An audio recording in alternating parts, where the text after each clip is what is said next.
তো আজ থেকে ঠিক 14 বছর আগে পৃথিবীর বিভিন্ন জায়গায় মিনারের মতো এরকম বিল্ডিং জেগে ওঠে, যাকে বলা হয় ডানজেন। এমনই এক ডানজেনে আমরা এই নীলচুলওয়ালা বাচ্চাকে দেখতে পাই, যার সামনে ছিল একটা বিশাল জিন। জিন তাকে বলে, বলো বাচ্চা বলো, তোমার মনের ইচ্ছা কি? আমার ইচ্ছা। আর এখানেই সিন কাট অফ হয়ে যায়। কিন্তু তার আগে তোমাদের সকলকে স্বাগতম তোমাদের সকলের ফেভারিট অ্যানিমে চ্যানেল রুয়ামিনে। গল্পের শুরুতে আমরা আলিবাবাকে দেখতে পাই, যার উপর সবাই হাসাহাসি করছিল, কারণ সে দিনরাত গাধার মতো পরিশ্রম করে টাকা কামানোর জন্য, এবং তার স্বপ্ন ডানজেন ক্লিয়ার করে অনেক সোনাদানা ধন সম্পত্তি অর্জন করা এবং এই দেশের রাজা হওয়া। আর এই ডানজেনে প্রবেশ করে আজ পর্যন্ত কেউ বেঁচে ফিরে আসতে পারেনি। সে গরুর গাড়িতে তরমুজ লোড করছিল, কিন্তু পরের বার ফিরে এসে দেখে এই নীলচুলওয়ালা বাচ্চা তার সমস্ত তরমুজ খেয়ে ফেলেছে। আমি তোমার তরমুজ খাইনি, আমি তো শুধু চেক করছিলাম তোমার তরমুজগুলো মিষ্টি আছে কিনা। এই পিচ্চি, তুই এই কি করছিস? আর তখনই সেখানে আলিবাবার বস রুডেল সেখানে চলে আসে। আরে স্যার, আজকে তো আপনাকে অনেক হ্যান্ডসাম লাগছে। আগে বলো কাজ হয়েছে কিনা আলিবাবা? স্যার এই তো প্রায় শেষ, আর 5 মিনিট মতো লাগবে। সরাও একে, আমার কাছে কিছু গন্ডগোল মনে হচ্ছে। আর সে যেই না গাড়ির পর্দা সরাই, দেখে এই পিচ্চির তরমুজ খেয়ে তার পেটকে পুরো বেলুনের মতো বানিয়ে ফেলেছে। হ্যালো, আমি আলাদিন। আলিবাবা, কে এই পিচ্চি? বস, ও আসলে এই পিসি আসলে খুবই শয়তান, শয়তান ছেলে। এটা কোনো খাওয়ার জিনিস নাকি? সরি স্যার, আমাকে মাফ করে দিন, ছোট মানুষ ভুল করে ফেলেছে। তখন রুডেল আলিবাবাকে খুব মারতে থাকে এবং বলে, এখন তুই আমাকে এই সব তরমুজের টাকা দিবি। আলিবাবা তার বসের হাতে খুব পিটুনি খেয়ে বাসায় এসে ক্লান্ত হয়ে ঘুমিয়ে পড়ে। তার মাঝরাতে ক্ষুধার জ্বালায় তার ঘুম ভেঙে যায়। যেই না সে তার ফলের ঝুড়িতে হাত দেয়, তখনই সেখান থেকে এটা বের হয় যে তার পুরো ফলের ঝুড়িই ফাঁকা করে দিয়েছে। আরে ভাই, তুই কোনো হাতি নাকি? এটা আমার 1 সপ্তাহের খাবার ছিল। এখন আমার হাতে সেই ডানজেন ক্লিয়ার করা ছাড়া আর কোনো উপায় নেই। হ্যাঁ, ডানজেন আবার কি জিনিস? কি তুমি ডানজেন চেনো না? যাই হোক, আমি তোমাকে বলছি, শোনো তাহলে। আজ থেকে 14 বছর আগে হঠাৎ করে পৃথিবীর বিভিন্ন জায়গায় অলৌকিক সব বিশাল বিশাল মিনার জেগে ওঠে। আর যে মানুষ সেই ডানজেন থেকে নিরাপদে বেরিয়ে আসতে পারবে, সে পাহাড় সমান ধনরত্ন ও পাওয়ার পাবে। আর এখন স্যার রুডেলের সমস্ত ঋণ পরিশোধ করতে আমাকে ওই ডানজেন ক্লিয়ার করাই লাগবে। কিন্তু আলিবাবা, ডানজেন কি জিনিস? এটা শুনে আলিবাবা সেখানেই ঘুমিয়ে পড়ে। তারপর আলাদিনও ঘুমিয়ে পড়ে এবং এর কাছে আসে একটা বাঁশি, যেটা কোনো সাধারণ বাঁশি না, ম্যাজিক্যাল বাঁশি। এরপর সকাল হয়ে যায়। আলিবাবা বলে, কিরে পিচ্চি, তুই এখনো আমার বাসায় কি করিস? দূর হয়ে যায় এখান থেকে। এই বলে সে আলাদিনের পাশে লাথি মেরে বের করে দেয়। কিন্তু আলাদিন আলিবাবাকেই ফলো করতে থাকে এবং জিজ্ঞাসা করে, আচ্ছা তুমি রাতে যে ডানজেনের কথা বলছিলে, কোথায় সেই ডানজেন? হ্যাঁ, ওই যে মাথার উপরে বিশাল মিনারটা দেখতে পাচ্ছ, ওটাই ডানজেন, যেটা 10 বছর আগে জেগে উঠেছিল। আর আমি খুব দ্রুতই এই ডানজেন সহ বাকি সকল ডানজেন ক্লিয়ার করে ফেলবো এবং তারপর আমি হব এই দুনিয়ার সবচেয়ে ধনী। তার মানে তোমার টাকা লাগবে? এই দুনিয়ায় টাকা ছাড়া মানুষ এতিম। এই দুনিয়ায় টাকা থাকলে গাড়ি বাড়ি নারী সবকিছুই পাওয়া যায়। কি সুন্দর সুন্দর নারীও? আর ওভার এক্সাইটেড হওয়ার কারণে আলাদিন এক সুন্দরী মেয়ের সাথে ধাক্কা খায়, যার নাম ম্যারি। এখন আলিবাবা মেয়েটির সাথে ফ্লার্ট করা শুরু করে। আপনার বেশি লাগেনি তো? কিন্তু মেয়েটি তাকে পাত্তা না দিয়ে চলে যেতে থাকে। তখনই আলাদিন মেয়েটির পায়ে শিকল বাঁধা দেখতে পায় এবং মেয়েটি তাদের থেকে সেই শিকল লুকানোর চেষ্টা করতে গেলে তার মাথার ঝুড়িতে থাকা সকল লেবু মাটিতে পড়ে যায়। আর আমরা যেমনটা জানি, আরব দেশে আগে দাস প্রথা ছিল এবং এই মেয়েটি হচ্ছে এমনই একটি দাস।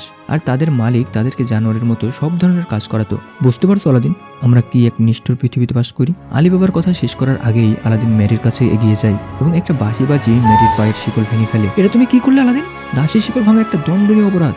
আর তখনই সেখানে আলিবাবার বস রুডেল চলে আসে এবং বলে, এবার তোমাকে শাস্তির হাত থেকে কে বাঁচাবে আলিবাবা? তুমি যদি আমার টাকা সময় মতো দিতে না পারো, তাহলে তোমাকে আমি আমার দাস বানাবো, তারপর তোমাকে দিয়েও যা ইচ্ছা তাই করাবো। এটা বলতে বলতে সে ম্যারিকে টর্চার করতে থাকে। আলাদিনের এটা দেখে মাথায় রক্ত উঠে যায় এবং সে বলে, ওই তেলের ঢপ খুব হয়েছে, এবার থাম। কি বললি? গার্ড, এদের ধরে ফেলো। আর রুডেলের গার্ডরা এসে আলাদিন এবং আলিবাবাকে ঘিরে ফেলে। কিন্তু তখনই আলাদিন তার বাঁশি বের করে বাজানো শুরু করে এবং 2টা বড় বড় হাত মাটি থেকে বেরিয়ে এসে গার্ডদের উচিত জবাব দিয়ে দেয়। আর এটা দেখে মোটু রুডেল সেখানেই বেহুশ হয়ে যায়। আর তখনই সেখানে রাজার সিপাহীরা চলে আসে। তাই আলিবাবা আলাদিনকে নিয়ে দ্রুত লুকিয়ে পড়ে। আলিবাবা বুঝে যায় আলাদিন কোনো সাধারণ বাচ্চা না। সে জিজ্ঞাসা করে, আচ্ছা আলাদিন, একটু আগে ওই হাত 2টা দেখলাম, ওইটা কি তোমার বাঁশি থেকে বের হয়েছিল? আরে ওইটা তো আমার বন্ধু উগর, সবাই তাকে জিন বলে, আর সে ওই বাঁশির মধ্যেই থাকে। আলিবাবা জানে তার পক্ষে একাই ডানজেন ক্লিয়ার করা কখনোই সম্ভব হবে না, কিন্তু আলাদিনের সাহায্যে এখন তো সম্ভব। আলাদিন, তোমার সুন্দরী নারী ও মজার মজার খাবার খুব পছন্দ, তাই না? এদিকে আমরা রাজা জামিলকে দেখি, যার কাছে রুডেল আলাদিনের নামে বিচার দেয়। জামিল বলে, তোমার জন্য আমার কাছে একটা কাজ আছে রুডেল। এরপর আমরা দেখি রুডেল তার কিছু লোক নিয়ে আলিবাবাকে ধরতে যায় এবং বলে, তোমার কাছে মাত্র 2টাই অপশন আছে, এক তুমি আর তোমার ফ্রেন্ড আমার দাস হয়ে যাও, নয়তো নিজের সারা জীবন জেলের খানি টানো। আলিবাবা বলে, আপনি আমাকে কি মনে করেছেন কি স্যার? আমি কোনোদিনও আপনার দাস হব না। আচ্ছা ঠিক আছে, তাহলে আমার টাকা ফেরত দাও। আরে স্যার, আজকে কি আপনি মাথায় সরিষার তেল দিয়েছেন নাকি? টাকা একটু বেশি চকচক করছে। চুপ করো আলী বাবা। আর কে দেখো সকল গ্রেভ ওয়েনের ড্রাম গাড়িতে লোড হয়েছে কিনা। আজকে আমাদের এই সকল ড্রাম পাশের নগরীতে পৌঁছাতে হবে। এরপর আমরা এদের দুইজনকে দেখি এবং পাশের একটি গাড়িতে ম্যারিকেও দেখি, যাদের বন্দি অবস্থায় পাশের নগরে বিক্রি করতে নিয়ে যাওয়া হচ্ছিল। এরপর তারা তাদের যাত্রা শুরু করে। পথের মাঝে রুডেল এই দাসীদের নিয়ে খুবই বাজে কথা বলতে থাকে। সে বলে, এসব দাসীদের জীবনের কোনো মূল্য নেই, তাদের জন্মই হয় আমাদের সার্ভ করার জন্য। কি বলো আলী বাবা? এইসব কথা শুনে আলী বাবার প্রচন্ড রাগ হতে থাকে। তারপরও সে নিজের রাগকে কন্ট্রোল করে। এরপর তারা রাস্তা দিয়ে যাইতেই ছিল, কিন্তু হঠাৎ একটা স্যান্ড মনস্টার তাদের উপর অ্যাটাক করে দেয়। যে মনস্টারের গ্রেভ ওয়াইন খুবই পছন্দ। গাড়ি আরো জোরে চালাও। কিন্তু তখনই আলী বাবাদের গাড়ি উল্টে যায়। সবাই দূরে পালাতে থাকে। আলী বাবা, একটা ওয়াইনের ড্রামও যেন নষ্ট না হয়। আর তখনই স্যান্ড মনস্টারের অ্যাটাকের কারণে একটা ছোট বাচ্চা নিচে পড়ে যায়, যাকে বাঁচাতে গিয়ে ম্যারিও তার সাথে নিচে পড়ে যায়। তারা সেই মনস্টারের মুখে আটকা পড়ে। আর দ্রুত কিছু না করলে তাদের হয়তো আর বাঁচানো সম্ভব হবে না। ওই আলী বাবা, দ্রুত এই ব্যারেলগুলোকে দূরে নিয়ে যাও। এদিকে বাচ্চাটির মা কান্নাকাটি করতে থাকে, কেউ আমার বাচ্চাকে বাঁচাও। ওই আলী বাবা, কানে কথা ঢোকেনি? ড্রামগুলো এখান থেকে দূরে নিয়ে যাও। এবার আলী বাবার ধৈর্যের বাঁধ ভেঙে যায়। সে কষে এক ঘুষি বসিয়ে দেয় রুডেলের মুখে। কেমন খাটাস মানুষ তুই, হ্যাঁ? মানুষের জীবনের চেয়ে তোর কাছে এই ওয়াইনের মূল্য বেশি? আর তখনই আলী বাবা একাই তাদের বাঁচানোর জন্য এক ব্যারেল ওয়াইন সহ ঝাঁপ দেয়, কারণ এই মনস্টারের ওয়াইন খুবই পছন্দ এবং এই ওয়াইনের জন্যই সে তাদের উপর আক্রমণ করেছে। সে মনস্টারের মুখ খোলার চেষ্টা করে, কিন্তু তার সর্বোচ্চ শক্তি দিয়েও সে তা পারে না। আর তখনই আলাদিন আবার তার সেই বাঁশি বাজায় এবং এবার জিনের হাত পা না, বরং সম্পূর্ণ জিনি বাইরে বেরিয়ে আসে এবং নিচে নেমে সে একবারেই মনস্টারের মুখ খুলে ফেলে এবং আলী বাবা তার মুখের মধ্যে ওয়াইনের ড্রাম ভরে দেয় আর যেমন তেমন করে তাদের বাঁচিয়ে নেয়। তবে এতটুকু ওয়াইন দিয়ে মনস্টারকে সন্তুষ্ট করা সম্ভব না এবং এইসবের মাঝে এবার আলী বাবা সেই মনস্টারের মুখে আটকা পড়ে যায়। এজন্য আলাদিন দ্রুত তার মাথার পাগড়ি খুলে ফেলে এবং এটা কোনো সাধারণ কাপড় না, বরং একটা ফ্লাইং কার্পেট, যেটি দিয়ে আলাদিন সব ওয়াইনের ব্যারেল নিয়ে উপরে ওঠে। থামো, এমনটা করো না। শেষে মনস্টারকে একবারে সব ওয়াইন খাইয়ে দেয়। না, এবার গিয়ে সেই মনস্টারটা শান্ত হয় এবং তারা সকলে রক্ষা পায়। চলো আলী বাবা। এদিকে দূর থেকে রাজা জামিল এইসব দেখছিল, আর আসলে এইসব তারই সাজানো প্ল্যান ছিল যে সত্যি আলাদিনের কাছে কোনো জিন আছে কিনা। এখন সে বাচ্চা এবং ম্যারিও সুস্থ আছে এবং সে তার মায়ের কোলে ফিরে গেছে। এদিকে আমরা উপরে আলী বাবা আর আলাদিনকে দেখি। আলাদিন আলী বাবাকে বলে, আমি তোমাকে এই ডানজেন ক্লিয়ার করতে সাহায্য করব, কিন্তু এর পরিবর্তে তোমাকেও আমার একটা ইচ্ছা পূরণ করা লাগবে। আর আলাদিন প্রথমে সেই জিনের কাছে যে ইচ্ছা ব্যক্ত করেছিল, আলী বাবাকেও সেই একই কথা বলে, আর তা হলো, তুমি কি আমার ফ্রেন্ড হবে? আর এখান থেকে আলী বাবা আর আলাদিন খুব ভালো বন্ধু হয়ে যায়। ওই নিচে আয় তোরা দুইজন, আর আজ থেকে তোরা দুইজনই আমার দাস হয়ে থাকবি আজীবনের জন্য। কিন্তু এদের ইউগো একাই সামলে নেয়। পচা ডোবায় পাচা ডুবে মর মোটু। এবং তারা তিনজন এখান থেকে পালিয়ে যায় নতুন কোনো অ্যাডভেঞ্চারের উদ্দেশ্যে। এরপর তারা সেই ডানজেনের গেটের মুখে চলে আসে। এদিকে আলাদিন খুব ক্লান্ত হয়ে পড়ে, কারণ জিনের পাওয়ার ইউজ করতে তার অনেক ম্যাজিক্যাল পাওয়ার ইউজ করতে হয়। এদিকে আমরা আলী বাবাকে বলতে শুনি, তো এটাই হচ্ছে সেই গেট। আমরা অবশ্যই সেখানে পৌঁছে গেছি। আমার একটা আঙুলও যদি এখানে টাচ করে, তাহলে এই ডানজেন আমাদের ভেতরে টেনে নেবে এবং আজ পর্যন্ত একটা সিঙ্গেল ব্যক্তিও এর ভিতর থেকে বেঁচে ফিরতে পারেনি। তাই এখন প্রবেশ করব না, আগে প্রস্তুতি নিতে হবে। সেটাই বলতেই ছিল, কিন্তু আলাদিন ক্লান্তির জেরে আলী বাবার গায়ের উপর পড়ে যায়, যার কারণে আলী বাবার কিনি আঙুল সেই গেটের গায়ে স্পর্শ করে এবং তারা দুইজনই ডানজেনের ভিতরে ঢুকে যায়। যখন আলী বাবার চোখ খুলে সে দেখে তারা পেট্রোলের মধ্যে, কিন্তু হঠাৎ সেখানে আগুন লাগতে শুরু করে। আলী বাবা আলাদিনকে নিয়ে খেঁচে দৌড় দেয় এবং মাত্র 1 সেকেন্ডের জন্য তারা বেঁচে যায়, নইলে তারা আজ এখানেই আগুনে পুড়ে মারা যেত। ভাই রে ভাই, তাহলে এটাই হচ্ছে সেই ভয়ানক ডানজেন। আর 1 সেকেন্ড দেরি হলেই আমাদের গল্প এখানেই শেষ ছিল। এদিকে আমরা রাজা জামিলকে দেখি যে নিজেও সেনা নিয়ে রেডি হচ্ছে সেই ডানজেনে প্রবেশ করার জন্য। এদিকে আলাদিন আর আলী বাবা ইউগোর সাহায্যে কোনো রকমের রক্ষে পায়, কিন্তু একটা গর্তে পড়ে যায়। তবে বারবার জিনের পাওয়ার ইউজ করার জন্য আলাদিন অনেক ক্লান্ত হয়ে পড়ে এবং তার খুব ক্ষুধাও পায়। চিন্তা করো না আলাদিন, আমি কোনো না কোনো ভাবে খাবার ম্যানেজ করে ফেলবো না, ঠিক আছে? আলাদিন, তুমি পিঁপড়ে হয়ে গেলে কিভাবে? আলী বাবা, আমি এখানে।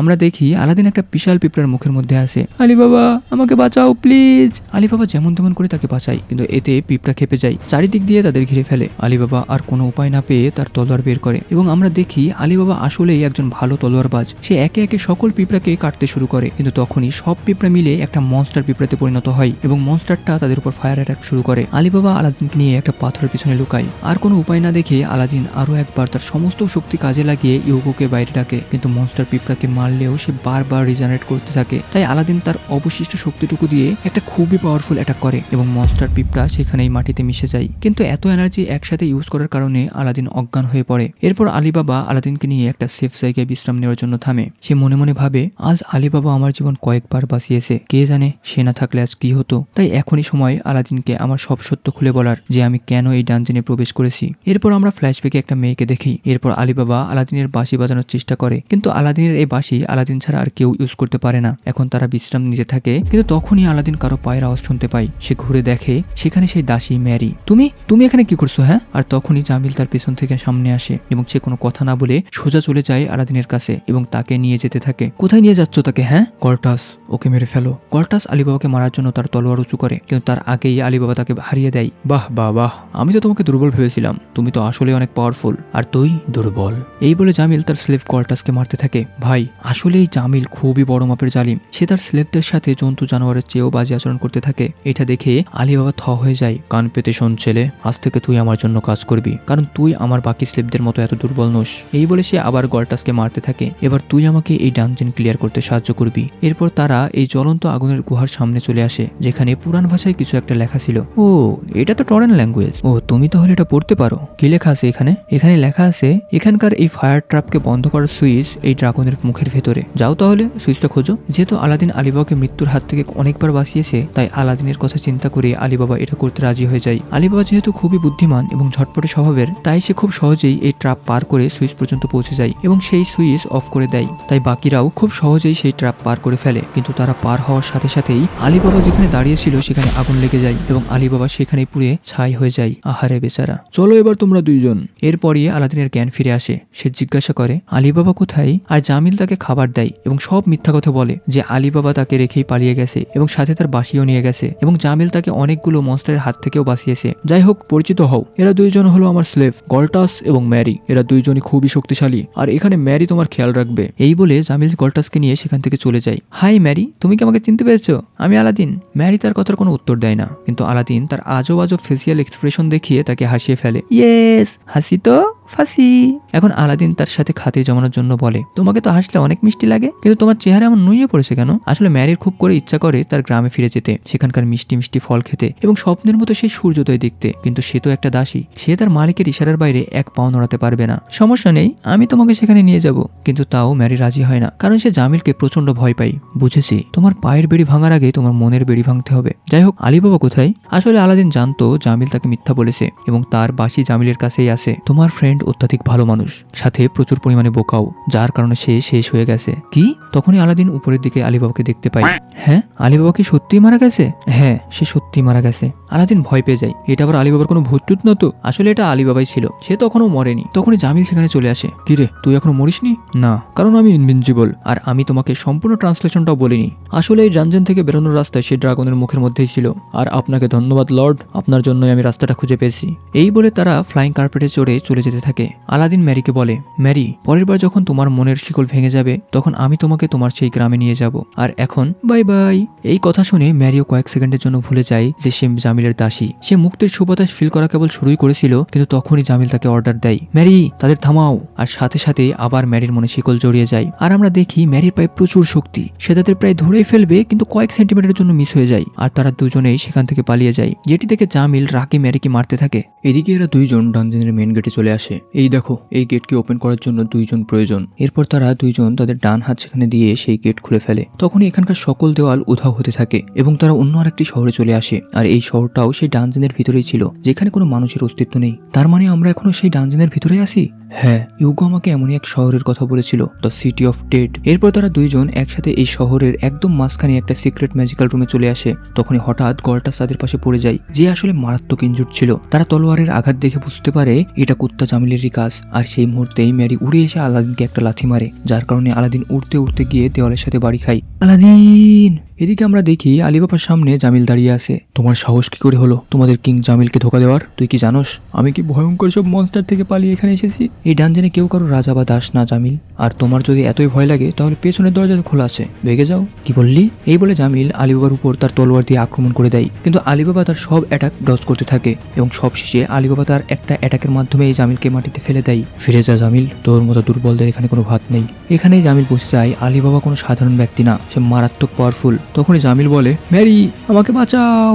আলীবাবা ম্যারিকে দূরে দেখে, কিন্তু চোখের পলকেই সে এক লাফে আলীবাবার কাছে চলে আসে, তার উপর আক্রমণ করে দেয়। বাপরে, এ তো খুবই শক্তিশালী। আলীবাবা ম্যারিকে বলে, ম্যারি, তুমি কি করছো? এটা ডানজেন, এখানে জামিল মারা গেলেও কেউ তোমাকে কিছু বলবে না। এই বলে সে ম্যারির সাথে হাত মেলাতে যায়, কিন্তু ম্যারি তার হাত ধরে দেয়ালের উপর দেয় এক আছাড়, যার কারণে আলীবাবা মারাত্মক আহত হয়ে যায়। খুব ভালো করেছো আমার দাসী। এই বলে জামিল আলীবাবাকে খুব মারতে থাকে। এরপর সে ম্যারিকে তলোয়ার দিয়ে বলে, যাও, তাকে মেরে ফেলো। আসলে ম্যারি ছোট ছোটবেলা থেকেই জামিলের দাসী ছিল এবং তখন থেকেই জামিল তাকে খুব টর্চার করত। তাই সে না চাইতেও জামিলের কথা মতো আলীবাবাকে মারতে পা বাড়ায়। ম্যারি আলীবাবাকে প্রায় মেরেই ফেলবে, কিন্তু ঠিক সেই মুহূর্তেই তার তলোয়ার ভেঙে যায়। এরপর আমরা আবার আলাদিনকে দেখতে পাই, আর আসলে আলাদিন ম্যাজিকও ইউজ করতে পারে। ভাই রে ভাই। এরপর সে আলীবাবার দিকে এগোতে থাকে এবং তার সাথে স্পিড বাটারফ্লাইও উঠতে থাকে। সে আলীবাবাকে জিজ্ঞেস করে, আলীবাবা তুমি ঠিক আছো তো? এরপর সে জামিলের দিকে ফিরে তাকায় এবং বলে, আমার বাঁশি ফেরত দাও। দিলাম না ফেরত, তুমি কি করবে? হ্যাঁ, আমি বলছি আমার বাঁশি ফেরত দাও। তখনই আলাদিন আবার তার ম্যাজিক ইউজ করে এবং এবার অনেকগুলো স্পিড বাটারফ্লাই তার চারপাশে উঠতে থাকে এবং পুরো রুম আলোকিত হয়ে যায় আর অনেক বেশি ম্যাজিক্যাল পাওয়ার আলাদিনের কাছ থেকে বের হতে থাকে। স্যার, আপনি ঠিকই বলেছিলেন। আর তখনই আমরা জামিলের পাস্ট দেখতে পাই, যেখানে তার গুরু তাকে বলেছিল, জামিল, আজ থেকে 10 বছর পর মাগি আসবে। আর হ্যাঁ, তোমরা যে মাগি ভাবছো এটা সেই মাগি না। এই মাগি হচ্ছে যার কাছে প্রচুর ম্যাজিক্যাল পাওয়ার থাকে এবং মাগি তোমাকে এই শহরের পরবর্তী কিং বানাবে। মাগি, তোমাকে আমায় রাজা বানাতেই হবে, নইলে ম্যারি তোমাকে শেষ করে দেবে। যাও ম্যারি, একে শেষ করে দাও। আর ম্যারি যেই না আলাদিনের দিকে পা বাড়ায়, আলাদিন তাকে তার ম্যাজিক দিয়ে আটকে ফেলে। এটা দেখে ভয়ের চোটে জামিল মাটিতে পড়ে যায় এবং আলাদিন তার কাছে গিয়ে বলে, দাও আমার বাঁশি ফেরত দাও। এবং এবার জামিল তার বাঁশি ফেরত দিয়ে দেয়। জামিল তাকে বলে, মাগি, আমি তোমার জন্যই এতদিন অপেক্ষা করেছি। তুমি আমাকে পরবর্তী কিং বানাবে তো? বিশ্বাস করো, আমি কিং হওয়ার জন্য সব দিক থেকে পারফেক্ট। আমি জানি না তুমি এসব কি বলছো, আর যদি আমার কাছে এরকম কোনো পাওয়ার থেকেও থাকতো তাহলে অন্তত তোমাকে আমি কোনোদিনও রাজা বানাতাম না। এটা শুনে জামিল খুব বেশি আপসেট হয়ে পড়ে, কারণ এটা তার ছোটকাল থেকে দেখে আসা স্বপ্ন ছিল। এরপর আলীবাবা ম্যারিকে মুক্ত করে দেয় এবং আলীবাবার কাছে গিয়ে জিজ্ঞাসা করে, তুমি ঠিক আছো তো আলীবাবা? তুমি তো অসাধারণ আলাদিন। না, আমি তো শুধু তোমার বন্ধু আলীবাবা। আর তাদের হ্যান্ডশেক করার সাথে সাথে হঠাৎ তাদের পায়ের নিচে একটা অলৌকিক স্পেল কাস্ট হয় এবং সেখান থেকে বেরিয়ে আসে আরেকটা জিন। তখনই আলাদিনের বাঁশি থেকেও তার জিন বেরিয়ে আসে এবং জিন দুইজন কি খুটুস খুটুস করে। এরপর জিনটি আলাদিনকে গ্রিট করে এবং বলে, হ্যালো মাগি, আমি হচ্ছি এমন এই ডানজেনের জিন এবং আপনারা সফলভাবে এই ডানজেন ক্লিয়ার করেছেন। এই কথা শুনে আলীবাবা চরম খুশি হয়ে যায়। কি সত্যি? তাহলে এইসব সোনাদান এখন আমার? ইয়াহু, আমি এখন কোটিপতি হয়ে গেছি। তখনই আলাদিন তাকে বলে, আপনি বললেন আমি মাগি, কিন্তু মাগি আসলে কি জিনিস? মাগি হচ্ছে সে যে এই পৃথিবীর পরবর্তী রাজা বাছাই করবে এবং এটাই আপনার রেসপন্সিবিলিটি যে আপনি এমন একজনকে রাজা বানাবেন যাকে আপনি নিজে ট্রেন করবেন। এদিকে আমরা আলীবাবাকে দেখি যে এত বেশি সোনাদানা পাওয়ার খুশিতে আত্মহারা হয়ে যায়। আর তখনই বাইরে থেকে একজন ভয়ঙ্কর ম্যাজিক স্পেল কাস্ট করে, যার কারণে এই ডানজেন আবার মাটির ভিতরে ঢুকে যেতে থাকে। দ্রুত সবাই এখান থেকে পালাও, এই ডানজেন কোলাপস করতে চলেছে। তখনই সেই জিন একটা ম্যাজিক পারফর্ম করে। এখান থেকে বের হতে চাইলে দ্রুত সবাই এই ম্যাজিক সার্কেলের ভিতরে চলে আসো, দ্রুত আসো তোমরা, নয়তো মারা যাবে। এদিকে জামিল ডিপ্রেশনের জন্য জায়গা থেকে নড়ছিল না এবং ম্যারিও তার বসকে ছেড়ে যাবে না, কিন্তু তখনই গোল্ডটাস সেখানে এসে ম্যারিকে থামিয়ে দেয় এবং বলে, যাও ম্যারি যাও, তুমি এখনো তোমার গ্রামে ফিরে যেতে পারবে। এটাই আমার শেষ ইচ্ছে। আমি আর এই শয়তান জীবনে অনেক পাপ করেছি, তাই আমাদের বাঁচার কোনো অধিকার নেই। এই বলে সে ম্যারির শিকল ভেঙে দেয় এবং জামিলকে নিয়ে ভেতরের দিকে যেতে থাকে এবং এখানেই তারা শেষ হয়ে যায়। এদিকে ম্যারি এদের সাথে বাইরে বের হয়ে যায় এবং জিন এমন আলীবাবার তলোয়ারের মধ্যে ঢুকে যায়। অপরদিকে আমরা এই এভিল ক্যারেক্টারকে দেখি যে ডানজেনকে তার ম্যাজিক দিয়ে ধ্বংস করে ফেলে এবং এরা এতটা পাওয়ারফুল যে আমরা কল্পনাও করতে পারবো না। এদিকে আমরা এই তিনজনকে দেখি। অবশেষে আমরা এই ডানজেনটা ক্লিয়ার করেই ফেললাম। হ্যাঁ, এখন তুমি কি করবে আলীবাবা? আলীবাবার পরবর্তী প্ল্যান হচ্ছে সিনজিয়া শহরে গিয়ে সেখানে একটা বিজনেস শুরু করা এবং সিনবাদের স্বপ্ন পূরণ করা। তোমাকে অনেক অনেক ধন্যবাদ আলাদিন, তুমি না থাকলে আমি এই ডানজেন কোনোদিনও ক্লিয়ার করতে পারতাম না।